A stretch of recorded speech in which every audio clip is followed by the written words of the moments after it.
Guys আজকে আপনাদেরকে বলবো ডেজার্ট ইগল দিয়ে কিভাবে হেডশট মানে হ্যাকের মতো খেলা যায়। তো আপনারা আগে আপনাদেরকে একটা ক্লিপ দেখাই অল্প কিছু, তারপরে আমি আপনাদেরকে বলতেছি এভাবে কিভাবে আপনারাও খেলতে পারবেন অনলি রেডে।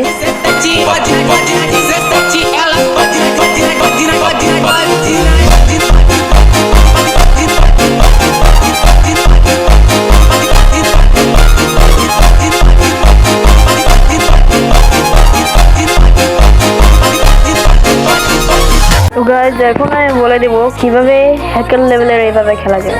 তো চলেন আমরা আগে সেন্সিটিভিটিতে ঢুকি। তো আপনাদের যেই মানে ফায়ার বাটন এটা আপনাদের মতো দিলে আমার মনে হয় 87 দিবেন আপনারা, আমার ভালো লাগে।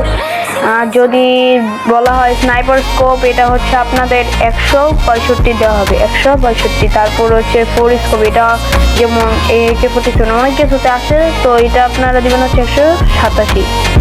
তারপর হচ্ছে 2 স্কোপ যেমন ইউএমপি এগুলো হচ্ছে 2 স্কোপ। তো এই 2 স্কোপের ভিতরে এরা আপনারা দেবেন 154।